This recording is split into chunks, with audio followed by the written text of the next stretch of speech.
10 March থেকে সত্যি চালু হচ্ছে ফ্যামিলি কার্ড। প্রধানমন্ত্রী তারেক রহমান নিজেই উদ্বোধন করবেন। কারা পাবেন, কোন এলাকায়, সব খুলে বলছি এই ভিডিওতে।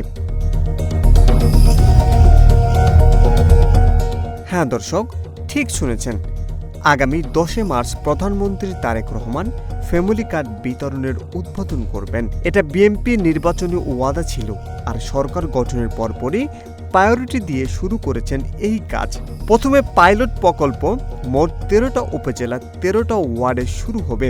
ঢাকা বনানী করাইলবস্তি, রাজবাড়ীর পাংশা, চট্টগ্রামের পতেঙ্গা, ব্রাহ্মণবাড়িয়ার বাঞ্চারামপুর, বান্দরবনের লামা, খুলনার খলিশপুর, ভোলার চরফাশন, সুনামগঞ্জের দিরাই, কিশোরগঞ্জের ভৈরব, বগুড়ার সদর, নাটোরের লালপুর, ঠাকুরগাঁ আর চাঁপাইনবাবগঞ্জ। কে পাবে?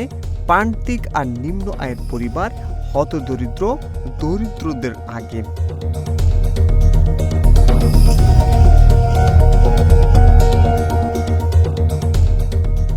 নারীখানা প্রধানের নামে কার্ড দেওয়া হবে। প্রতি কার্ডের 5 জনের সদস্য ধরা হবে। পরের ধাপে ধাপে মধ্যবিত্তদের আওতায় আনা হবে।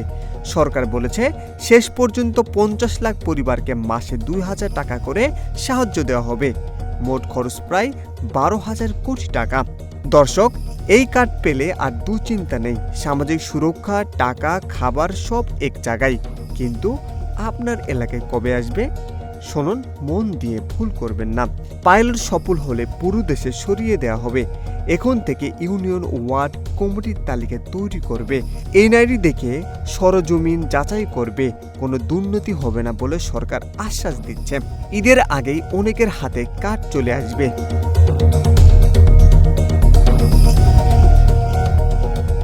তো আপনারা কি মনে করেন? আপনার এলাকায় ফ্যামিলি কার্ড কবে আসবে বলে মনে হয়, নাকি আপনি পাবেন কিনা? কমেন্ট বক্সে লিখে দিন আমার এলাকা। ভিডিওটি ভালো লাগলে লাইক দিন, শেয়ার করুন আর চ্যানেল সাবস্ক্রাইব করে বেল আইকন ক্লিক করুন, পরের আপডেট যেন মিস না হয়। সবাই ভালো থাকবেন, বিডিজ নিউজ এইচডির সঙ্গে থাকবেন। আল্লাহ হাফেজ।